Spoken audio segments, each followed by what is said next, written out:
All right. Welcome back to the Lewis and Laraib podcast. My name is Lewis, and next to me is my co-host, beautiful Laraib over here. And today we are going to be previewing the divisional round of the 2021 NFL playoffs. And we have some great matchups this week. But before we get into that, quick recap of last week's games. Uh, I had the advantage in the end. We only disagreed on one game, and that was Titans Ravens. I had picked the Ravens, or I picked the Titans, and the Ravens came through just as I had predicted. And let's see if we disagree on any games this week. There's 4 games instead of 6, so this will be a shorter edition of the podcast. But the teams that'll be facing off, only 2 teams coming off bye, as we know. We have Rams, Packers, Ravens, Bills, Browns, Chiefs, Bucks, Saints. So, Laraib, would you like to get us started with our first matchup? Yep. For the first game on Saturday, we have the Los Angeles Rams coming off a great victory against the Seattle Seahawks last week, going up against the Packers, who are coming off a bye. This game is -6.5. And for the weather for this game, vintage Lambeau Field, it's going to be 32 degrees and snowing.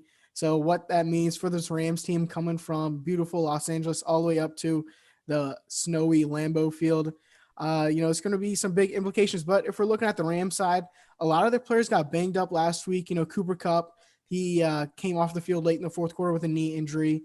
I don't know what his status is for this game. Aaron Donald, who had a rib cartilage injury, he will be playing for this game. And Jared Goff will be starting quarterback for the Rams in this game against Aaron Rodgers. But, this is going to be the headline of this game is, the number one defense going up against the number one offense. Can Jalen Ramsey, can he match up with, Devontae Adams? He's just playing out of his mind all season long. Both these guys, all pros, all pro, going at each other this week. And that's, I said last game for the Seahawks-Rams game is going to come down to the turnover differential, and the Rams won that, and that's how they came out with the victory. And it's going to be the same thing for this one. Can Aaron Rodgers keep the ball safe away from this defense and don't give the Rams a short field advantage and make them drive, 70, 80 yards to score, any sort of touchdowns. And, that's how they're going to get it done in this one, Lewis. Yeah, I agree with you. I just think this is the Rams are put in a very bad situation now. I do think this is one of the tougher matchups for the Packers that they're going to face in the playoffs because we know what the weakness of this Packers team is the last few years. That's a tough physical defense and a good running game. Kind of exposes the toughness of this Packers team and what exposed them in the past few postseasons as well. So, like we saw last year with the 49ers, but I don't think this Rams offense is nearly as capable as that 49ers offense was last year. Also, like you said, playing a game in Lambeau, playing all your games in Los Angeles all season, now traveling to Lambeau to play in the cold. It's a complete culture shock for a lot of these guys. And this is a pretty young team, so a lot of these guys haven't played in this type of playoff environment in a place like Lambeau Field. So those injuries that you were talking about, Laraib, when it's cold and everything starts to get numb, those injuries start to feel a lot worse. So, Jared Goff, if your hand is going to be numb in this game or that thumb, it really isn't doing much, the cold certainly is not going to help you in any case or any way. But the Packers, I don't think they're coming off a complacent week. I think their full focus is on this Rams defense, this Rams team. I think this game will be a lower scoring game, but the biggest matchup for me and the matchup everyone has been talking about is how effective can Jalen Ramsey be against the against Devontae Adams in this passing offense. Now, what the Rams would like to do is just stick Jalen Ramsey on Devontae Adams like they did against DK Metcalf in the last game and take away that threat for you. Just basically take him away from the offensive game plan. I know DK Metcalf had, some pretty stats, but you could tell Jalen Ramsey won that last matchup. If Jalen Ramsey can win this matchup, force Aaron Rodgers to put the ball into the other guy's hands, make them beat you, whereas you're having more capable defenders guarding those secondary and tertiary playmakers, that is exactly what the Rams in this defense are trying to get Aaron Rodgers to do. Make those guys make plays and take Devontae Adams out of the game plan. If the Rams can do that, they can do a really good job of stopping this offense. Now, the thing is, if they can create turnovers, how can this Rams offense generate points? And it's going to be, this defense is, I don't think it's as formidable as the Seahawks, but they're not they're two different styles. Whereas the Seahawks are very um, run stopping heavy and pass rush heavy, but kind of weaker in the back end. I feel like the Packers play more of a bend don't break type of defense where they'll give up the intermediate, the short stuff, but they're never gonna break them down deep. Jair Alexander, great cornerback. He's gonna be matched up a lot of the night against Cooper Kupp or Robert Woods, whoever comes on their side of the field. Um, and then it's all the Rams are knowing that they need to run the ball to, get this game going. So if the Packers can stop the run, they're going to stop this Rams offense. So there's just way too many variables for me that have to go right for the Rams in order for them to get a win in this game. So if the Packers just play their brand of football on at least one side of the ball, they're going to come out of here with a win. Yeah, and a big thing I think for the Rams is going to be like the rushing attack with Cam Akers. What we saw early this season for the Rams was that three-headed back of field that they were trying to get going with Akers and Henderson and Malcolm Brown, and sometimes one person would get injured and really be a two-man group. But the past couple of weeks, towards the end of the season, Cam Akers really took over that role, and we saw what he did to the Seahawks last week. Over 150 all-purpose yards last week, and he really was a big part of why they won that game. And I think that's going to be, a big key for them in this one against a Packers run defense, which we've seen has been exposed. The losses that they had to the Vikings earlier on the season where, you saw someone like Dalvin Cook just running the ball all over this defense and, really keeping the ball away from Aaron Rodgers. And if they can do that this week, I think that, you're going to be in very good shape. Just like you're saying, this is going to be a very low scoring game. So it's going to come down to which defense is going to break first against either offense. Yeah, and in my opinion, I just don't see this Rams after the job they did last week. I mean, then again, they had 2 weeks prior and all this experience against the Seahawks offense that they kind of knew what the Seahawks were going to try to do. This Packers offense, which had a week to prepare, a week to watch this game, that the Rams didn't have. I feel like they're going to do just enough to find the cracks in this defense, allow Aaron Rodgers to do a lot of backyard football, which we saw once this Rams defense broke down against the Seahawks. That's when, the Seahawks had their short stints of success when, the play broke down, Wilson got out of the pocket, and him and DK Metcalf just made a play. And if the Packers can do that, let Aaron Rodgers get out of the pocket, force those receivers to do things that they wouldn't normally do, unorthodox things, make the Rams break their defensive rules, then they can get some offense, which I think is a big possibility in this game, knowing how great Aaron Rodgers has been playing all season and how familiar, like you said, he is in this colder environment. So that's why I'm going to be picking the Packers to win this game outright. I'm going to go Packers 38 to Rams, or no, 28 to Rams 20. Yeah, I have to agree with you. The Packers most likely will be winning this game. It's going to be a little bit lower scoring for me. I think both these offenses are going to struggle in that cold weather just a little bit. But Aaron Rodgers, with his familiarity in the snow, give me the Green Bay Packers 26, Los Angeles 20. All right, so let's move on to our next game of Saturday, the Sunday night game at Buffalo. Rams traveling to Buffalo. Buffalo is favored by 2.5 points in this game. It is also projected to snow in this game. And as Lamar Jackson said earlier in this week, he has never played in a game that involved snow outside of doing snowball fights with his teammates at Louisville. So a lot of people might be skeptical and be saying, well, Lamar, obviously he's never played in this environment before. He's not going to be used to it. He's going to struggle. But snowy environments have always historically in the NFL favored running teams. And Lamar Jackson, who's super shifty, who do you think will, be supported the most by the weather? It'd be the guy who can not only put you on skates, but when you're already on a skating rink, it'll be that much more amplified when your ankles going for a move are literally taken out under you from the slippery environment that will be created by the snow. And this Ravens running game is going to be so much more effective if there is a snowing environment because of how multiple they are. It's not just Lamar Jackson. J.K. Dobbins, Gus Edwards have been so effective putting the ball on the ground and getting chunk plays and moving this offense. And this Buffalo defense has not been very good defending the run.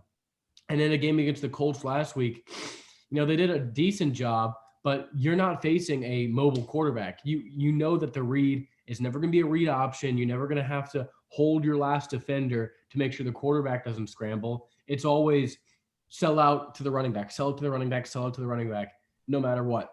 And these looks Lamar Jackson's going to give you, it's so hard to defend. And in a slippery, wet environment created by snow, it's going to be that much harder for this Bills defense, which already hasn't been great against the run, but to stop this Ravens rushing attack. So the Ravens going into the Bills have definitely a solid strategy for attacking this Bills defense. Yeah, and you look at both these two different teams, and they have completely opposite ways of attacking a defense on the offensive side of the ball. Now, the Ravens, we know what they like to do. They like to run the ball a lot. They don't like to pass it as much. And you look at the other side, the Josh Allen and Buffalo Bills, they love to air it. They love to air it out deep to Stephon Diggs. And the run game has been one of the, many weaknesses that they've had on the offensive side of the ball. So, and, this is going to be a tough game for Josh Allen, especially in the snow, because, it's tough out there when your hands are cold and you really don't know if it's snowing. You can't see that well down the field. But, I'm picking the Bills in this one. I really like what Josh Allen has done this season. I know everything says go with the Ravens, snowy game. It'll be easy for them to run the ball. But, at home, the Buffalo Bills, this is their territory. This is, New York, Buffalo, or Buffalo, New York. We know exactly what type of fans they have. They're going to be fired up for this one. And, I just like what the Bills have been doing all season. Just like you're saying, they have given up a lot on the ground, only the 26th ranked run defense this year. And, that's what the Ravens like to do. But I just, everything is telling me in my gut, take the Bills in this one. I know the Bills gave up 163 on the ground last week to the Colts. And if something like that happens, they very easily could lose to the Ravens. But I'll be taking the Bills. Ravens are going to put up 200 yards rushing. That's not out of the question. I mean, that is out of the question. That's going to happen. It's just about the Bills' response on their side of the ball. Right. And if we look at some of the earlier on the games in the season against the Chiefs on like a Tuesday night, they struggled a lot when, the Chiefs are just doing everything.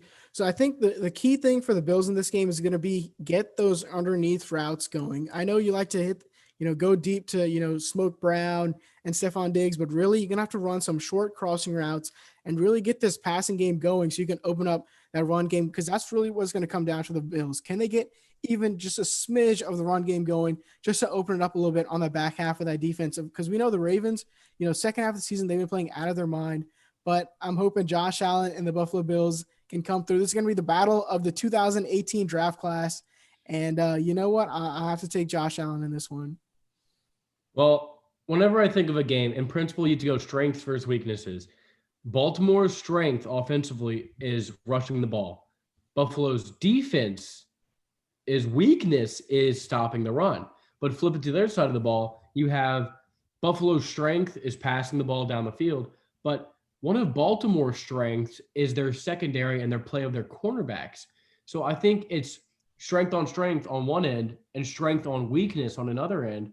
I mean, obviously football's not that simple, but what can Buffalo really exploit the Ravens? Because they're not going to have to pass the ball too much. Now, I understand when it gets to a third and long situation for the Ravens, what is their attack strategy going to be? Because you have Tre'Davious White, who's a capable corner, but you also Hollywood Brown showed me a lot last week. I think he built a confidence and built a rapport with Lamar Jackson after that win in Tennessee, because he was looking for Marquise Brown a lot on those 18-yard outs and stuff like that. If Mark Andrews can be a big factor in the middle on some of these third and longs, then I think they'll have just enough, firepower to move the ball even through the air in this game. No, I don't expect them to lean on it too much, but if you're effective in running the ball, sets up the play action, it sets up so many things for your offense. And the Bills offense has not been able to run the ball all season, and it looks like rookie running back Zach Moss will not even be playing in this game, so it's going to be all on Devin Singletary to really help this offense. But we saw what that Ravens defense did to Derrick Henry last week. And if you think Devin Singletary is going to do anything that Derrick Henry couldn't do last week, you're out of your mind. I just think too many things favor this red-hot Ravens team. And it's not like the Ravens don't play on the cold normally. So it's not like this is foreign for them to play in Buffalo versus playing in Baltimore. So I really like advantage Ravens in this matchup. I like the leadership advantage. John Harbaugh, a lot of these guys have been here before. Calais Campbell, one of those leaders defensively. Mark Andrews, some of those guys who have just been in these situations. Dez Bryant, divisional round. I'm sure he wants to get his revenge in this game.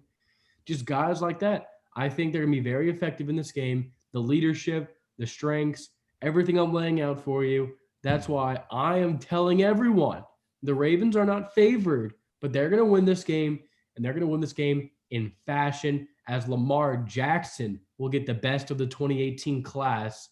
See what Baker Mayfield can do on Sunday, but Lamar Jackson wins this game, and I'm going Ravens 34, Bills 25. Well, you're forgetting just one guy, Josh Allen. We know what he's done through the air this week. It really perfected his, deep accuracy. But what he's been able to do with his legs, extend plays, get first downs, just run over defenders. I think he's going to be the X factor that, pushes the Bills over the hump. Just like you're saying, the Ravens, they have all the experience. They have a lot of, veteran guys on their team. But I like this young Bills team with Sean McDermott as their head coach, really to pull this one out and, make it to the AFC conference game. I'm going to be picking Buffalo 31-28. But this All right. is going to be a great game to watch, Lewis. Sunday night on a Saturday. I'm so excited for this matchup. Can't wait to watch it. But now we're going to move on to the Sunday games. I think Ravens-Bills might be the best game so far because all the wild cards games, only Colts-Bills was the really good one. And I think the Ravens are a better team than the Colts. So maybe that's enough that you need to see that the Ravens are going to win. But I rest my case.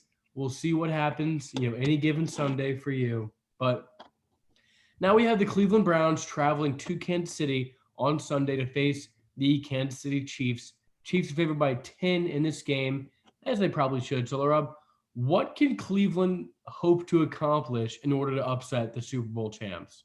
Well, you know what this Cleveland team really reminds me of is the Tennessee Titans of last year. You go up against the Patriots in the first round, no one really expects you to win, and you come out with a big upset. And then the next round, you have to play the Baltimore Ravens, and once again, you come out with a big upset.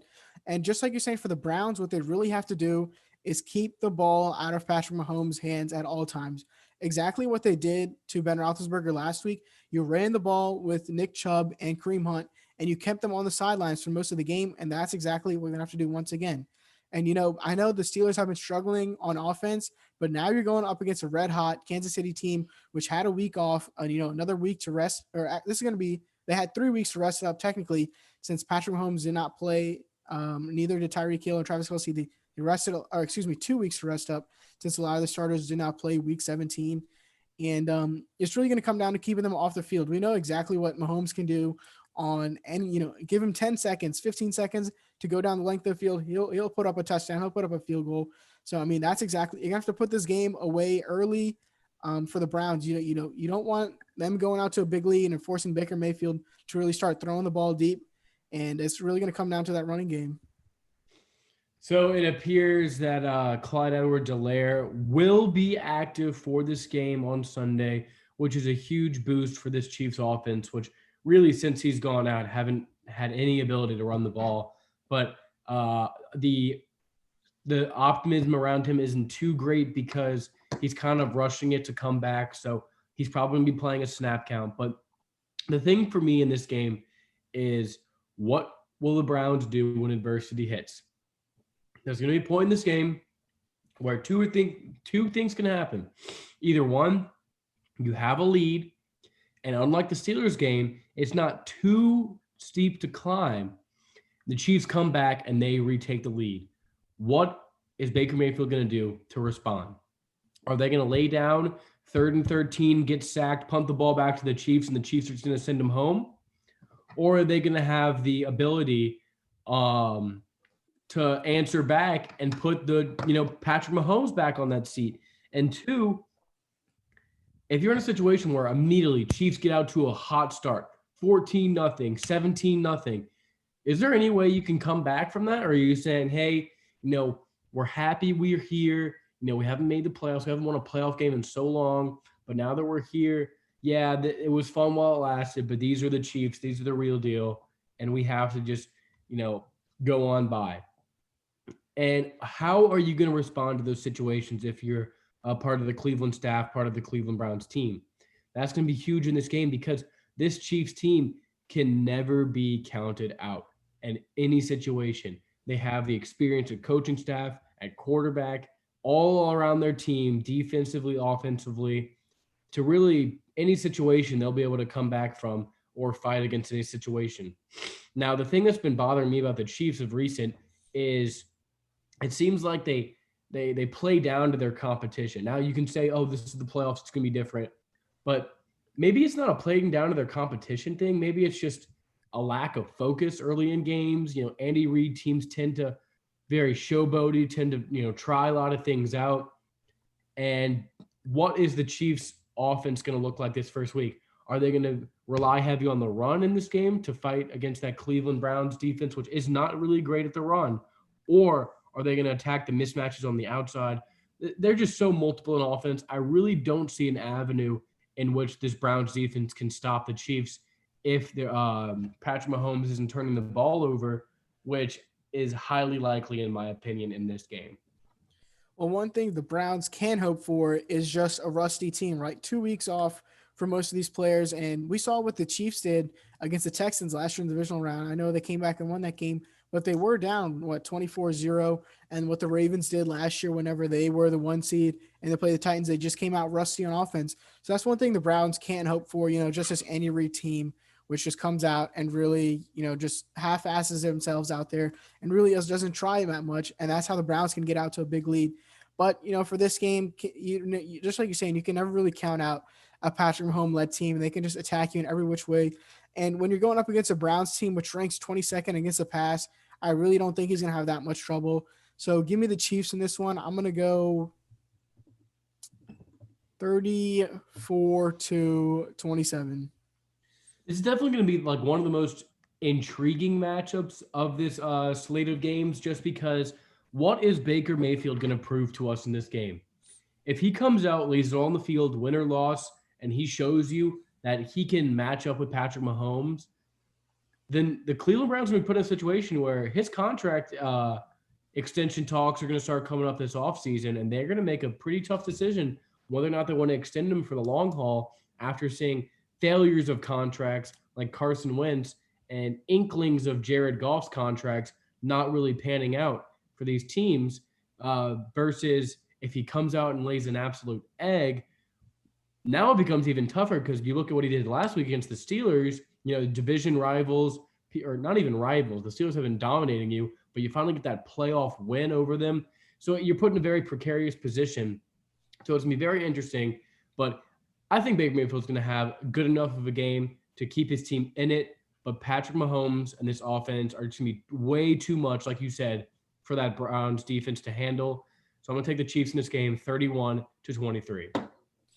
All right, and moving on to the final game of the divisional round weekend, we have the Tampa Bay Buccaneers going up against the New Orleans Saints. New Orleans -3 in this one, and this will be the third time that these two divisional teams will be playing against each other. Lewis, as the resident Saints fan, why don't you start us off with this one?